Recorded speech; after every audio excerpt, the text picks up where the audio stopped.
Hello အားလုံးပဲမင်္ဂလာပါ Screen sharing ခေါ်တဲ့ကပြီးတော့ပြန်လည်ကြိုဆိုပါရစေအခုတော့ဆုံးတာဒီ rectangle ဆွဲပြီးတော့ခါကျတော့ wall ဆွဲတဲ့နည်းကိုပြောပြပါမယ် wall ဆွဲမယ်ဆိုလို့ရှိရင်လည်းကျွန်တော်တို့သုံးရမယ့် command က rectangle command ပဲဖြစ်ပါတယ် rectangle မဟုတ် line မဲ့သုံးချင်တယ်ဆိုလို့ရှိရင်လည်းသုံးလို့ရတယ် line မဲ့သုံးမယ်ဆိုလို့ရှိရင် line ရတော့ပထမ lesson 1မှာပြောပြခဲ့တဲ့အတွက်ကြောင့်ထွေထူးမပြောပြတော့ဘူးပေါ့နော်ဒီမှာ line ဆွဲမယ်ဒီ line နှစ် line ဆွဲလိုက်လို့ရှိရင်ဒါ wall ဖြစ်သွားပြီပေါ့နော်ပြီးလို့ရှိရင် hash ရှယ်မယ်ဒီထဲမှာ hash လေးရှယ်လိုက်မယ်ဒါဆိုလို့ရှိရင်ဒီ wall လေးဖြစ်သွားမယ်အခုကတော့ကျွန်တော် return line နဲ့ဆိုလို့ရှိရင်ကျွန်တော်ဆက်လက်ပေးခြင်းတယ်ဆိုလို့ရှိရင်တစ် line ပြီးတစ် line ဆက်လက်ပေးနေရမှာဖြစ်တဲ့အတွက်ကြောင့် return ကန်နဲ့ပဲဆွဲပါမယ် return ကန်နဲ့ဆွဲမယ်ဆိုလို့ရှိရင် command က rec enter first point ကလစ်မယ် second point ကိုကလစ်မယ်ဒါဆိုလို့ရှိရင်သူ့ရဲ့နံရံလေးက6လက်မနံရံလေးပေါ့နော် column ရဲ့တစ်ဝက်ဆိုတော့6လက်မနံရံလေးဖြစ်သွားပြီဒါဆိုရင်ဒီလိုမျိုး rectangle ကို rec enter first point ကလစ် second point ကလစ်ဆိုပြီးတော့ဆွဲလို့လည်းရတယ်ဒါမှမဟုတ် dimension အတိုင်းအတာကိုအတိအကျပေးပြီးဆွဲလို့လည်းရတယ်ဒါဆို dimension အတိုင်းအတာ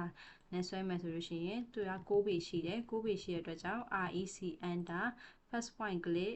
ပြီးရင် shift to add 6ပေ 6လက်မ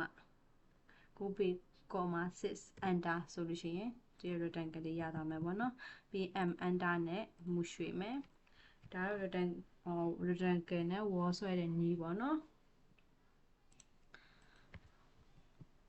ကျွန်တော်တို့ဒီ wall ဆွဲမယ်ဆိုလို့ရှိရင်တော့ပထမဆုံး rectangle လေးဆွဲမယ်ဆွဲပြီး hash ရှယ်မယ် hash ရှယ်ပြီးသွားမှ copy တစ်ခါတည်းကူးမယ်ဒါဆိုလို့ရှိရင်တော့ဆွဲပြီးတော့ copy ကူးလိုက် hash ရှယ်လိုက် hash တွေကိုလိုက်ပြီး copy ကူးလိုက်ဆိုရင်တော့လုံးရှုံတယ်ပေါ့နော် rectangle တစ်ခုဆွဲမယ် hash ရှယ်မယ်ပြီးလို့ရှိရင်နှစ်ခုလုံးကို copy ကူးမယ်ဒါကတော့ပုံမြန်တယ်ပေါ့နော် hash ရှယ်တဲ့နေရာတော့စောနာပြောပြခဲ့ဆိုတော့ကြောင့်အသေးစိတ်မပြောပြတော့ဘူးဒီမှာ pattern ရွေးမယ်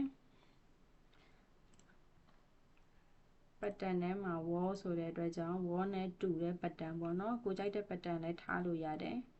wall နဲ့တူတဲ့ pattern လေးကိုရွေးမယ်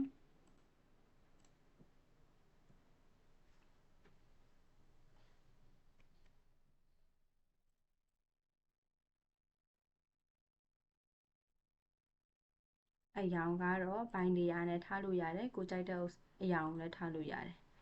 ဒီကသူကအရင်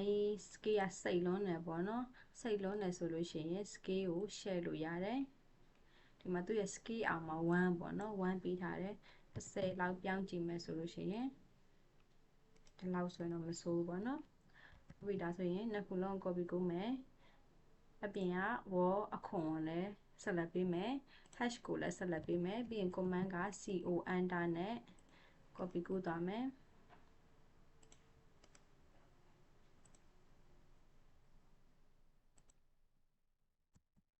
ဒါတော့ copy ကူးတဲ့ command ပေါ့နော် copy ကူးသွားလို့ရှိရင်ကျွန်တော်နောက်ထပ် command အသစ်တစ်ခု mi ပေါ့နော် mirror ခောက်တဲ့ဥစ္စာကိုသင်ပေးပါမယ်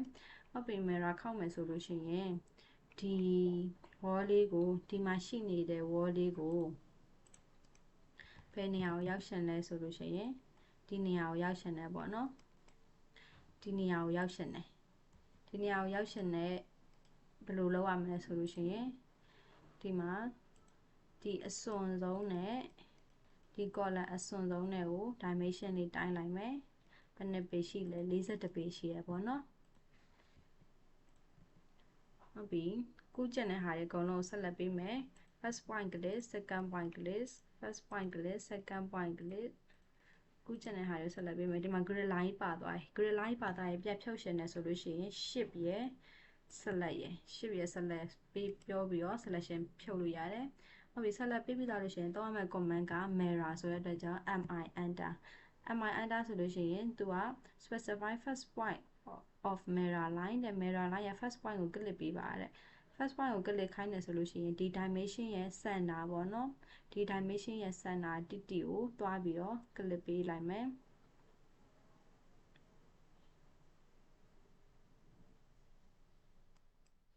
ဒီ dimension ရဲ့ center ကဒီမှာဖမ်းရခန့်နေရပေါ့နော် center ဖမ်းရခန့်နေတယ်ဆိုရင်ဒီ41နေရာလေးမှာတော့ center ပေါ်တော့ပေါ်သွားဒီကြက်ရှိကလေးနဲ့ဖမ်းရခန့်နေဆိုလို့ရှိရင်ဒီ3 line ပေါ်မှာပဲပေါ့နော်3 line ပေါ်မှာပဲ click ချလိုက်မယ်ချပြီးနောက်ထပ် second point click ရမယ်ပေါ့နော် second point click ပြီဆိုရင်ကို click ရှင်တဲ့နေရာမှာ click လို့မရအောင် click ရှင်တဲ့နေရာမှာ click ချလိုက်လို့ရှိရင်သူအဆောင်ကြီးပေါ်သွားမယ်ပေါ့နော် second point click ဖို့အတွက် keyboard ကနေ F8 ကိုနှိပ်လိုက်ရတယ်ဒီ auto off ဆိုတဲ့နေရာလေးကိုနှိပ်လိုက်ရတယ်နှိပ်ပြီးတော့ခါကြတော့ second point ကိုသူ့ရဲ့ဒီ direction တိုင်းပေါ့နော်ဒီ line လေးရဲ့အဖြောင့်အတိုင်းမှာ click တစ်ချက်ချလိုက်မယ်ချက်ပြီးတော့ခါကြ erase တဲ့ source object ကိုဖြတ်ပြမှာလားမဖြတ်ပြဘူးကျွန်တော်တို့ကထားမှာပေါ့နော်ထားမှာဆိုတဲ့အတွက်ကြောင့် no ကိုနှိပ်လိုက်ရတယ် enter ကိုနှိပ်လိုက်ရတယ်ဒါဆိုလို့ရှိရင်ဒီနေရာမှာကျွန်တော်တို့ mirror ခောက်လိုက်ပြီပေါ့နော်mirror ခောက်လိုက်တဲ့အတွက်ကြောင့်အများကြီး copy ကူးစရာမလိုတော့ဘူးချက်ချင်းပဲမြန်လေးနဲ့ copy ကူးသွားလို့ရတယ်ပေါ့နော်ဟုတ်ပြီဒီအစွန်ဒီ horizontal အတိုင်းပြီးသွားဆိုရင် vertical လိုက်ထားမယ်ပေါ့နော် vertical လိုက်ထားဖို့အတွက်နောက်ထပ် command အသစ်လေးတစ်ခုက rotate ဆိုတဲ့ command လေးကိုသုံးပြပေးမယ်ဒီ wall လေး rotate လိုက်မယ်ပေါ့နော် rotate လိုက်ခြင်းနဲ့ဆိုလို့ရှိရင်သုံးရမယ့် command က RO enter ပြီးတော့လို့ရှိရင် select object ဆိုတဲ့အတွက်ကြောင့် first point ကို click မယ် second point ကို click မယ် click ပြီးတော့လို့ရှိရင် select ပေးပြီးသွားရင်ကိုလှည့်ခြင်းနဲ့ object ကို select ပေးပြီးသွားဆိုရှင် enter ခေါက်မယ် enter ခေါက်ပြီး specify base point နဲ့ base point လို့ပြောတဲ့အတွက်ကြောင့်ကိုကြိတ်တဲ့နေရာမှာ click ထားလို့ရတယ်ပြီးတော့လို့ရှိရင် click ပြီးလို့ရှိရင် direction ပြမယ်ပေါ့နော်ဘယ်ဘက်ကိုလှည့်ကျင်တာတော့ဒီအောက်ကိုသွားကျင်တာလားအပေါ်ကိုသွားကျင်တာလား direction ပြမယ် direction ပြပြီးတော့လို့ရှိရင် degree ရိုက်ထည့်မယ်ပေါ့နော်ကျွန်တော်90 degree လှည့်ကျင်တာမလို့90 enter ဆိုပြီးရိုက်ထည့်လိုက်လို့ရှိရင်သူ့ရဲ့ဒီ wall လေးက rotate လှည့်ပြီးသားဖြစ်သွားမယ်ပေါ့နော် rotate လှည့်ပြီးသားဆိုလို့ရှိရင်ဒါလေးကို select ပေးမယ် first point click second point click ဒီလိုပေးလို့လည်းရတယ်ညာဘက်ကနေဘယ်ဘက်ကို first point click second point click ပေးလို့ရတယ်ဒါမှမဟုတ်လို့ရှိရင်တစ်ခုချင်းစီကို select ပေးလို့ရတယ်ကြိုက်တဲ့နည်းနဲ့ပေးလို့ရတယ်ပြင် copy ကူးမယ် CO enter ဆိုပြီးတော့ base point ကိုင်မယ် auto ပြီးလို့ရှိရင်ကျွန်တော်တို့ဒီမှာပေါ့နော်အတန်းလိုက်ကြီးရွှေ့ကျင်တာမဟုတ်ပေါ့နော်ဒီအဆောင်နေရာမှာတွားရှာကျင်တာဆိုတော့ auto ကို off လုပ်ပေးမယ် F8 ကိုနှိပ်လိုက်ရတယ်ဒီကိုလိုချင်တဲ့နေရာတွေမှာတွားပြီးတော့ click ချပြီးတော့ copy ကူးမယ် mouse လေးကိုအချုံအချဲကတော့ဒီဆွမ်းနာကဗီဒီယိုမှာပြပြတဲ့အတိုင်းပဲခြုံချလုပ်ပေးရမယ်ဟုတ်ပြီဒီဘက်ကိုကူးပြီးသားရပေါ့နော်ကူးပြီးသားဆိုလို့ရှိရင်ဒီမှာချ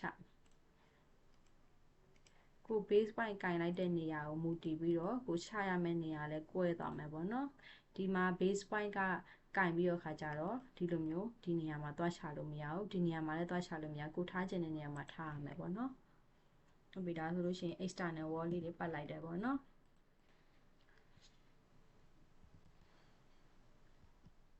နောက်ထပ်အတွင်းထဲကိုပတ်မယ် CO enter အတွင်းထဲမှာလည်းအခန်းဖွဲ့လေးတွေပေါ့နော်အခန်းဖွဲ့လေးတွေအတွက် wall လေးတွေလိုက်ထည့်မယ်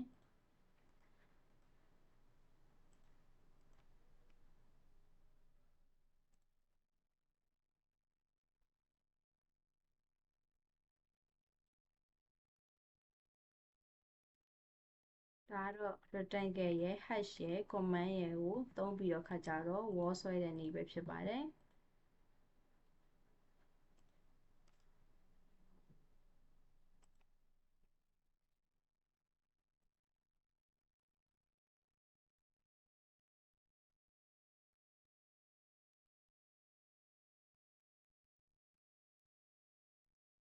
အခုတကယ်လို့ live လုပ်နေရဆိုလို့ရှိရင်လည်းဒီပုံစံလေးထိပေါ်အောင် live လုပ်ကြည့်ကြမယ်နော်ဒီမှာဆိုရင်ဒီဗီဒီယိုမှာဆိုလို့ရှိရင် comment တွေအများကြီးတင်ပေးသွားတယ် mirror ခောက်တာတွေတင်ပေးသွားတယ်